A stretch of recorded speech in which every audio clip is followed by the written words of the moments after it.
Kozhikode NDA സ്ഥാനാർത്ഥിക്ക് നേരെ കയ്യേറ്റ ശ്രമം. ദേലമ്പാടി പഞ്ചായത്ത് 8-ാം വാർഡ് പടിയറുക്കലാണ് സംഭവം. NDA സ്ഥാനാർത്ഥി വിദ്യാ മഹേഷിനെയാണ് CPM നേതാവ് കയ്യേറ്റം ചെയ്യാൻ ശ്രമിച്ചത്.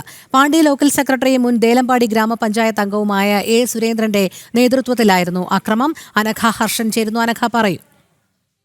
രോഹിണി, ചെറിയൊരു തിരുത്തുണ്ട്. കോഴിക്കോടല്ല, കാസർഗോഡ് ദോലമ്പാടി പഞ്ചായത്ത് 8-ാം വാർഡിലെ NDA സ്ഥാനാർത്ഥിക്ക് നേരെയാണ് CPM നേതാവിന്റെ കയ്യേറ്റ ശ്രമം ഉണ്ടായിരിക്കുന്നത്.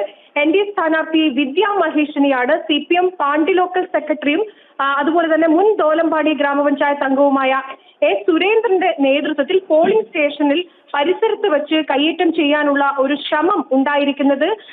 മാത്രമല്ല, ഇതുമായി ബന്ധപ്പെട്ട് ഈ തെരഞ്ഞെടുപ്പ് ദിവസം ഇത്തരത്തിലൊരു അറ്റാക്ക് ഉണ്ടാകുമെന്ന് നേരത്തെ തന്നെ BJP ജില്ലാ പ്രസിഡന്റ് ഉൾപ്പെടെ ഉള്ളവർ ജില്ലാ പോലീസ് സൂപ്രണ്ടിനും അതുപോലെ തന്നെ കളക്ടർക്കും ഒക്കെ തന്നെ പരാതി നൽകിയിരുന്നെങ്കിലും യാതൊരുവിധ മുൻകരുതൽ നടപടികളും സ്വീകരിച്ചിട്ടില്ല എന്നാണ് പറയുന്നത്. അതിന്റെയൊക്കെ ഭാഗമായാണ് ഈ രീതിയിൽ ഒരു അതിക്രമം ഉണ്ടായിരിക്കുന്നത്. മാത്രമല്ല, ഈ അതിക്രമം അഴിച്ചുവിട്ട CPM പാണ്ടി ലോക്കൽ സെക്രട്ടറി ആയിട്ടുള്ള A. സുരേന്ദ്രൻ അവർ നേരത്തെയും തന്നെ മറ്റൊരു കേസിൽ പ്രതിയാണ്. അതായത് തീവ്ര വോട്ടർ പട്ടിക പരിഷ്കരണവുമായി ബന്ധപ്പെട്ട് ഡ്യൂട്ടിയിൽ ഉണ്ടായിരുന്ന ബൂത്ത് ലെവൽ ഓഫീസറായിട്ടുള്ള അജിത്തിനെ ആക്രമിച്ച കേസിലും ഇയാൾ പ്രതിയാണ്. ഉപാധികളോടെ ജാമ്യത്തിൽ ഇറങ്ങിയ വ്യക്തി കൂടിയാണ് ഈ CPM നേതാവായിട്ടുള്ള സുരേന്ദ്രൻ. ഈ ജാമ്യത്തിൽ ഇറങ്ങിയ വ്യക്തിയായിട്ടുള്ള സുരേന്ദ്രനാണ് ഇപ്പോൾ NDA സ്ഥാനാർത്ഥിക്ക് നേരെ ഇത്തരത്തിലൊരു കയ്യേറ്റ ശ്രമം നടത്തിയിരിക്കുന്നത് എന്നുള്ളതാണ്.